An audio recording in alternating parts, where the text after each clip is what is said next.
নমস্কার সকলকে, স্বাদে গন্ধে চ্যানেলে তোমাদের আরও একবার স্বাগত জানিয়ে শুরু করছি আমার আজকের রেসিপি। আজ আমি তোমাদের সঙ্গে শেয়ার করব পকোড়ার রেসিপি। দেখলেই তো পকোড়াটা কতটা মুচমুচে হয়েছে। বিকেলবেলা এক কাপ চায়ের সঙ্গে এরকম মুচমুচে পকোড়া হলে মন্দ হয় না।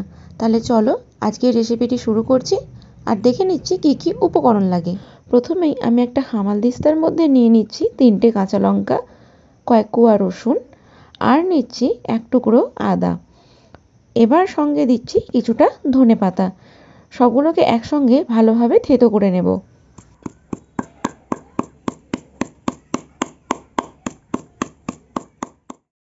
একটা বড় পাত্র নিয়েছি, তার মধ্যে নিয়েছি পরিমাণ মতো বেসন আর দিলাম স্বাদ অনুসারে নুন। এবার ওই যে আদা, কাঁচা লঙ্কা আর ধনেপাতা দিয়ে পেস্টটা করে রেখেছিলাম ওটা দিয়ে দিলাম। সঙ্গে দিলাম 2 চামচ চালের গুঁড়ো। চাইলে তোমরা চালের গুঁড়োটা বাদ দিয়ে পকোড়াটা বানাতে পারো, তবে চাল গুঁড়ো দিয়ে পকোড়া ভাজলে পকোড়াটা একটু বেশি মুচমুচে হয়। সঙ্গে দেবে 1 চিমটে খাবার সোডা, যেটা দেওয়ার সময় কোনো কারণবশত আমি রেকর্ড করতে ভুলে গেছি। এবার অল্প অল্প করে জল দিয়ে ব্যাটারটাকে ভালোভাবে ফেটিয়ে নিতে হবে। ব্যাটারটা খুব বেশি পাতলা করলে হবে না, ব্যাটারটা বেশ মোটা মোটাই রাখতে হবে, তবে ব্যাটারটা কিন্তু ভালোভাবে ফেটাতে হবে। দেখো এখানে ব্যাটারের ঘনত্বটা ঠিক এরকম আছে। ব্যাটারটা অনেকটাই মোটা মোটা আছে, চামচের গায়ে কিন্তু ব্যাটারটা লেগে আছে। এবার কাটা যেসব সবজিগুলো আছে সেগুলো ব্যাটারের মধ্যে দিয়ে নেব। আমি এখানে শুধু ফুলকপি দিয়ে পকোড়াটা বানাচ্ছি, তবে তোমরা চাইলে কিন্তু এখানে আরও সবজি দিতে পারো, যেমন গাজর, বিট, আরও বিভিন্ন যেসব সবজি থাকে সেই সব দিয়ে দিতে পারো।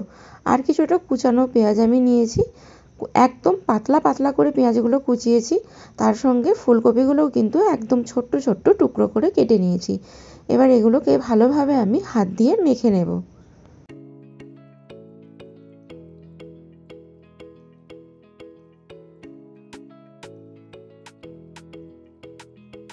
ব্যাটারটা যদি তোমাদের মনে হয় যে এই সময় পাতলা আছে, তাহলে অল্প একটু বেসন মিশিয়ে ব্যাটারটাকে একদম আঠালো করে নিতে হবে।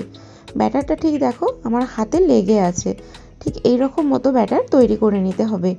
পকোড়াগুলো ডুবো তেলে ভাজতে হবে, তাই কড়াইয়ে বেশ অনেকটা পরিমাণ তেল দিয়েছি। আগে হাই ফ্লেমে তেলটা ভালো মতো গরম করে নিয়েছি, তারপর গ্যাসের ফ্লেম মিডিয়ামে রেখে একে একে তেলের মধ্যে পকোড়াগুলো দিয়ে নিচ্ছি।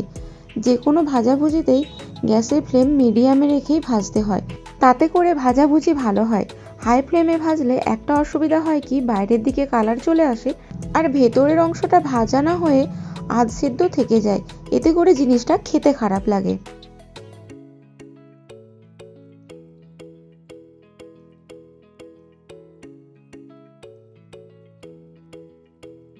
মিনিট দুয়েক পরে দেখবে পকোড়ার এক পিঠে কালার পাল্টে এসেছে, তখন অপর পিঠে ওটাকে উল্টে দেবে।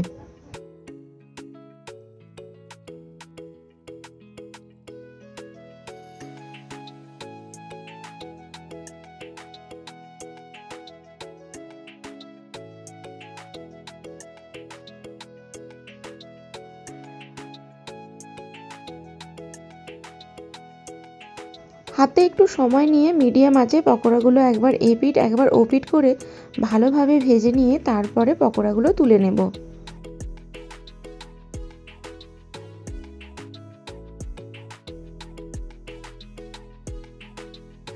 পকোড়াগুলো হয়ে গেছে, এখন তেল ছড়িয়ে পকোড়া তুলে নিচ্ছি।